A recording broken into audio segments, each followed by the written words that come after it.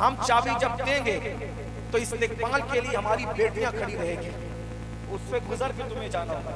صلاح الدین ایوبی سمجھ گئے اسلام دشمن طاقتوں نے ہمیشہ مسلمانوں کو مشن سے ہٹانے کے لیے عورت کا سہارا لیا، لڑکی کا سہارا۔ آج انٹرنیٹ پر کیا ہے؟ لڑکیاں۔ صابن پر کیا ہے؟ صابن کے اوپر تصویریں کس کی؟ لڑکیوں کی۔ دواؤں پہ تصویریں کس کی؟ لڑکیوں کی۔ موبائلوں پہ لڑکیوں کی ننگی تصویریں اتنی عام کر دی ظالموں نے، کچھ محفوظ نہیں رہ گیا۔ لیکن جن کے دلوں میں عشق رسول ہے ان کی نگاہوں پہ کنٹرول ہے، ان کی سماعتوں پہ کنٹرول ہے۔ ہوا کیا؟ صلاح الدین سمجھ گئے کہ ہمیں مشن سے اور مقصد سے ہٹانا چاہتے ہیں، تو انہوں نے کیا کیا؟ صلاح الدین نے ایک تقریر کی، خطاب کیا لشکر سے، جوانوں تم نے 10 سال رات دن محنت کی ہے، تب کہیں جا کر بیت المقدس تمہارے ہاتھ میں آیا ہے۔ دشمن یہ چاہتا ہے کہ واپس تمہیں عورتوں کی محبت میں پھنسا کر مشن سے تمہیں باقی کر دے، مشن سے دور کر دے، مشن کو بھلا دے۔ تمہیں ایک کام کرنا ہے، جب ان لڑکیوں کے قریب سے تم گزرنا تو ان کی خوبصورتیوں پہ ایمان کا سودا مت کرنا، بلکہ مدینے والے سرکار کا تصور کرتے ہوئے گزر جانا۔ بس ان کا حسن، مدینے کی سرکار کا حسن، ان لڑکیوں کے حسن پہ فریبتہ مت ہونا۔ عیسائیوں نے کیا کیا؟ نصارہ نے کیا کیا؟ آدھے کپڑے پہنا کر اور آدھا ننگا لڑکیوں کو کھڑا کر دیا کہ یہ جوان ہے، انسان ہے اور جوان ہے، اور جوانوں کی مجبوری ہے کہ وہ موم کی طرح ہوتے ہیں۔ عورت اگر سامنے آ جائے، عورت آگ کی طرح، مرد و موم کی طرح، آگ کے قریب مرد جائے گا پگھل جائے گا، نہیں پگھلے گا، نرم ضرور ہو جائے گا۔ لیکن صلاح الدین وہ جوان سمجھ گیا تھا ہمارے ساتھ کیا کھیل ہونے والا ہے۔ صلاح الدین نے کہا نظریں نیچی کر کے عورتوں پہ نظر مت ڈالنا، مقصد پہ نظر رکھنا، حضور کے حسن پر نظر رکھنا، آقا کے حسن کا تصور کر کے نگاہیں نیچی کر کے گزر جانا۔ پھر کیا تھا؟ بیت المقدس کی گلیاں تھی، قدس کی گلیاں تھی، اور محمد الرسول اللہ کے دیوانے، حضور کے غلام، وہ سب کے سب نوجوان تھے، وہ اس گلی سے گزر رہے تھے۔ دائیں بائیں لڑکیاں کھڑی تھی، خوبصورت، حسین، جمیل لڑکیاں، اور آدھے کپڑے پہن کر آدھا ننگا بدن۔ کتنا بڑا امتحان ہوگا، مگر سن لو، جن کے دل خالی ہیں حسن مصطفیٰ سے، وہ تو کسی کے حسن پہ ایمان کا سودا کر لیتے ہیں،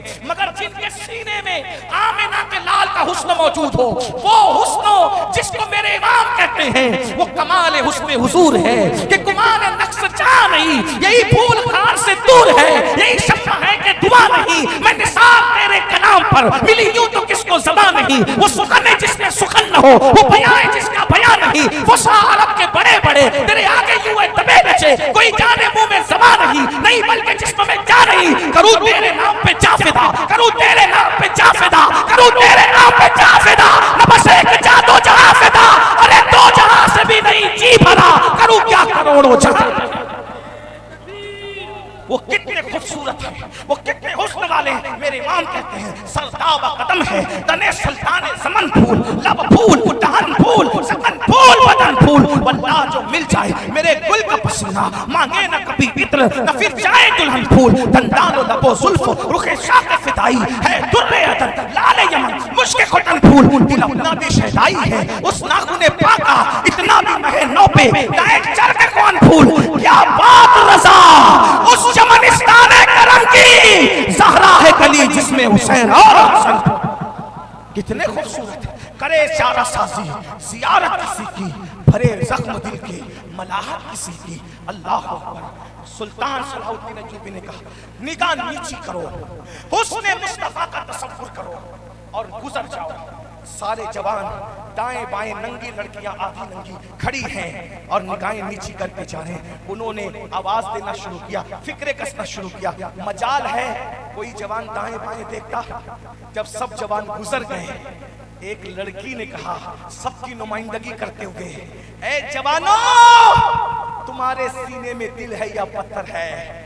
تم ہمیں دیکھتے نہیں؟ ہمارے حسن کی توہین مت کرو، ہمیں دیکھ تو لو، ایک نظر تو دیکھ لو ہم کتنے خوبصورت ہیں۔ ایک جوان نے نگاہ جھکا کے کہا جس کی نگاہوں میں مدینے والے کا حسن بسا ہوا ہو وہ کسی لڑکی کو کیسے تک سکتا ہے؟ ہم تمہارے کام کے نہیں، تم ہمارے کام کے نہیں، اس لیے کہ ہمارے آقا کا حسن ہمارے سینوں میں ہے۔ وہ لڑکیاں اتنی متاثر ہوئی، سب نے بیک زبان کہا ارے جس کا حسن تمہیں مل جائے تو تم اتنے پاک دامن ہو جاتے ہو، تو ذرا اس حسن والے کا کلمہ ہمیں بھی پڑھا دو اور ہمیں بھی ان کے غلاموں میں داخل کر کے مسلمان کر دو۔